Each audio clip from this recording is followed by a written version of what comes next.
Good morning বন্ধুরা, কেমন আছো তোমরা? আশা করছি সবাই অনেক ভালো আছো। আমি অনেক ভালো আছি। কালকে রাতে যাই হোক একটুখানি বৃষ্টি হয়েছে, খুব যে একটা জোরে সেরকমটা না, আস্তেই হয়েছে। এমনটা বৃষ্টি হয়েছে যে মাটিটা পুরো শোষণ করে নিয়েছে, পুরো কোনো কোথাও কাদা মাদা জল এসব কিছুই নেই। তো আজকের ওয়েদারটা অনেকটা ঠান্ডা আর মেঘলা মেঘলা ওয়েদার, হাওয়া হাওয়া দিচ্ছে, মানে ঠান্ডা ঠান্ডা ভাব আছে। তো এরকমটা ভালোই লাগে, অনেক দিন পর একটুখানি এরকম আমরা ওয়েদার দেখতে পাচ্ছি মানে আমাদের এখানে। যাই হোক, সকালবেলা বাসি ঘরটা ঝাড় দিয়ে বাসি বাসন ছিল তো সেইগুলো মেজে নিলাম। কালকে রাতে আর বাসন মাজা হয়নি, তো সেই বাসনগুলো মেজে দেখো এখানে আমি টেবিলটা আজকে যেহেতু ফাঁকা হয়েছে, সবসময় টেবিলটা ফাঁকা হয় না, তো ভাবলাম একটুখানি কট ব্রাশ দিয়ে টেবিলটাকে ভালো করে ঘষে নিই। অনেক তেল টেল পড়ে না, উঠে না, আর হলুদের দাগগুলোও কিছুতেই উঠছিল না। সকালে মা রান্না করেছিল ডিমের তরকারি, তো সকালে খাওয়া কমপ্লিট করে এখানে আমি দুপুরে যে তরকারিটা কড়াইয়ের মধ্যে ছিল তো সেটা একটা বাটিতে নামিয়ে কড়াই আর খাওয়া দাওয়ার যে বাসনগুলো আছে সেইগুলো মেজে নেব। সকালবেলা ঘুম থেকে উঠে একবার বাসি বাসন মাজা হয়েছে, এবার সকালে খাওয়া দাওয়ার পর মানে 10টা-11টার দিকে যে খাওয়া দাওয়া হয় সেটার পর বাসনগুলো মেজে নিলাম। মা দেখো এখানে আইসক্রিম, তো এখানে আমরা আইসক্রিম খাচ্ছিলাম, আর ওই যে বিড়ালের বাচ্চাটা তো সেও খাবে, তো তাকেও একটুখানি দিচ্ছিল। আর এই বিড়ালের বাচ্চাটা না মানে সব কিছু খায়, আইসক্রিমটা খুব সুন্দর চেটে চেটে খাচ্ছিল। আর আজকে গরম নেই, আজকে ঠান্ডা ঠান্ডা, আর আজকে এই মাইগুলো নিয়ে এসেছে তবু খাচ্ছিলাম। আমার জন্য মানে দুইটা ছিল এখানে, তো আমার জন্য মানে আনলো, আবার আমাকে দিচ্ছে না, বলছে খাওয়া যাবে না, সত্যি লাগবে, হ্যাঁ লাগবে, তবু আমি জোর করে খাচ্ছিলাম। আর এটা না আমার মানে কি বলবো, এত ভালো লাগে কি বলবো, চকোবারের থেকেও বেশি আমার এটা বেশি ভালো লাগে। এটার দামটা অনেকটা বেশি আর একটুখানি থাকে, কিন্তু সেই টেস্ট লাগে খেতে। আর নিয়ে এসেছিল চিপস, তো আমি চিপস আর এটা খাচ্ছিলাম। জানি না কেন কি মানে কোনটার সঙ্গে কোনটা ম্যাচিং করে আনা হয়েছে, তবে মা মাঝে সাঝে এগুলো নিয়ে আসে, আমি খাই। আর এখানে দেখো আমি চিপস খাচ্ছিলাম আর ওকেও চিপস দিচ্ছিলাম।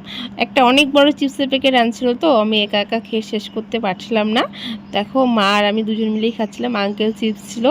আর এখানে দেখো আমি বিড়ালের বাচ্চাটাকে একটুখানি দিয়ে দিচ্ছি, ও কিন্তু খাচ্ছিল মজা করে করে, মানে কামড় দিয়ে দিয়ে। তো এটা গোটা দিয়েছি ওকে, আর ছোট ছোট করে দিচ্ছিলাম তখনও কিন্তু খাচ্ছিল। দেখো ও কিন্তু ভেঙে ভেঙে খাচ্ছে চিপসটা।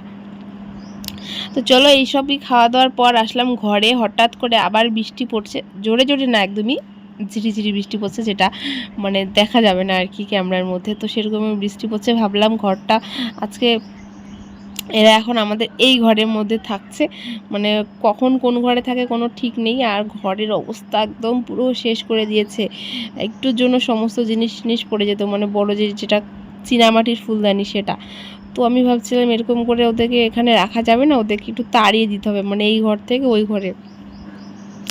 তো ওরা না যায় না, ওদের যখন যেখানে মর্জি মানে মন চায় ওরা তখন সেখানে থাকে। দেখতেই পেলে একটা চেয়ারের মধ্যে চারজনই বসেছিল, বিছানার তো পুরো অবস্থা শেষ করে দেয় ওরা যখন তিনজন মিলে থাকে। শুধু শুয়ে বসে থাকলে তবুও হয়, ওরা খেলে আর ওদের নখ দিয়ে আঁচড় দেয়, আর আঁচড় দেওয়ার ফলে তো জানেই কাপড় চোপড় কীরকম হয়ে যায় সুতোগুলো।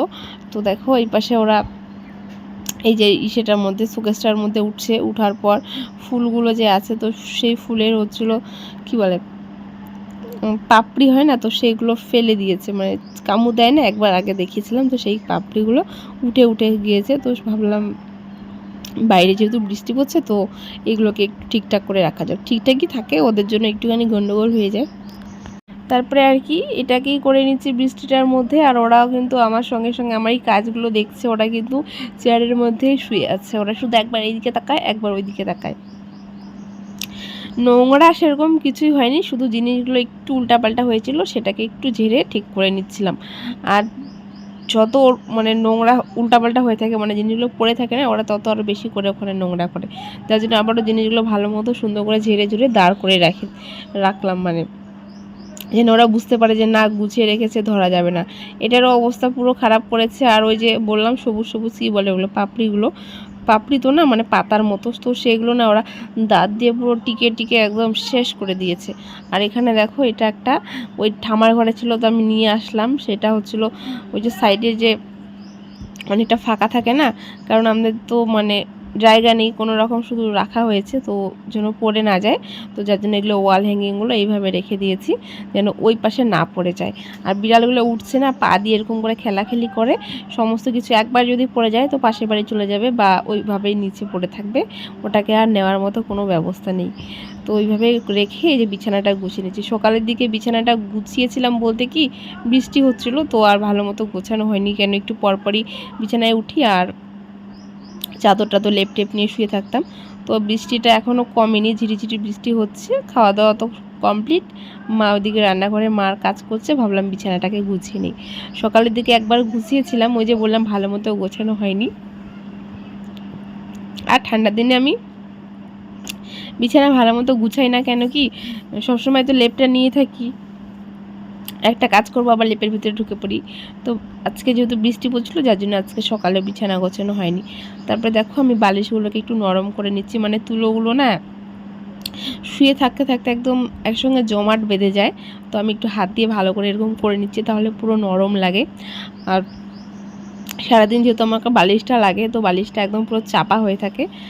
বালিশগুলোকে একটুখানি ঠিক করে নিলাম, তারপরে বালিশের জায়গায় রেখে দিলাম। আর এই যে শোকেসের উপরটা মুছে নিচ্ছি, এটাকে মানে কি বলবো, এতবার মুছি তবু নোংরা হয়ে যায়। এখানে যে শোকেসের যে কভারগুলো পাওয়া যায় সেগুলো কিনলে পরে মনে হয় ভালো হবে, নোংরা হলেও দেখা যাবে না।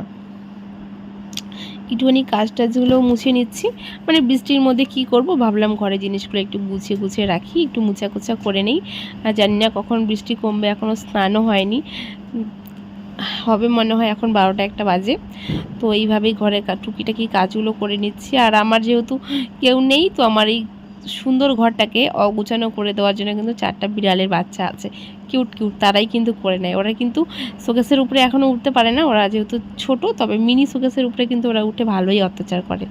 কাজটাকেও মুছে নিচ্ছি, আর বারবার করে সরে যাচ্ছিলো তো ভালো করে একটুখানি শুকনো ন্যাকড়া দিয়ে মুছে তারপরে কলিং দিয়ে ভালো করে মুছে নিয়েছি। দেখো আগের থেকে কিন্তু অনেকটা চকচকে করছে। আর জানো তো আমি এই সারাদিন আমার যেহেতু কাজ থাকে না, আমি সারাদিন এই ঘরটার পিছনেই পড়ে থাকি আর ঘরের জিনিসগুলোকে সবসময় সুন্দরভাবে গুছিয়ে রেখে দিই। তো আমার ঘরটাকে গুছানো হয়ে গিয়েছে, আর বাইরে এসে দেখলাম দেখো বৃষ্টির পর গাছগুলো কতটা সবুজ লাগছে না। বৃষ্টির পরে কিন্তু গাছগুলো মানে এখন যেহেতু ধুলো দিন ছিল তো গাছগুলো ধুলো ছিল, আর বৃষ্টির পর পুরো গাছ ধুয়েছে জলে, আর গাছগুলো দেখো কতটা গ্লেজ দিচ্ছে, মানে পুরো সবুজ লাগছে। তো এটা আমাদের ঠাকুর বাড়ির পিছন দিকে, আর এখনও রৌদ্র তো উঠেনি, মেঘলা মেঘলা আকাশটা। তবুও ওই যে লঙ্কাগুলো একটুখানি রৌদ্রতে দিলাম, শুকনো লঙ্কা, আমাদের লঙ্কাগুলো বাজার থেকে মা নিয়ে আসে, যেই লঙ্কাগুলো আর লাগে না তো সেগুলো পেকে যায়, তারপরে আমরা রৌদ্রতে শুকিয়ে বয়ামের মধ্যে ভরে রেখে দিই। আর আমার ক্যামেরার সামনে জানি না কেন কুত্তা বিড়াল আসতে মনে হয় খুবই ভালোবাসে। তো এই সময় না চন্দ্রমল্লিকা ফুল ফুটেছে আমার গাছে, মানে কি বলবো, আমার তো দেখে খুবই ভালো লাগছিল, খুশি লাগছিল। আর একটা কাপড় ছিল তো সেটা ভিজে ছিল, তো ভাবলাম বৃষ্টিটা হালকা একটু কমেছে, জানি না আবার আসবে। বৃষ্টির দিন মনে হয় না শুরু হয়েছে, তবে এখনও গরম আছে। তো যেহেতু বৃষ্টি পড়ছে, হয়তো আজকেও পড়তে পারে বা কালকেও বৃষ্টি পড়তে পারে। আর এই কাপড়টা যে বললাম ভেজা ভেজা ছিল, তো ভাবলাম এটাকে মেলে দিই, হাওয়া বাতাসে যদি হালকা একটু শুকিয়ে যায়, নয়তো একদমই ভিজে ভিজে থাকবে। আর এই কাপড়গুলো কিন্তু শুকাতে বেশি একটা রোদ্রু লাগে না, হাওয়া বাতাসেই শুকিয়ে যায়। তো চলো আজকের ভিডিওটা আমি এখানে শেষ করছি।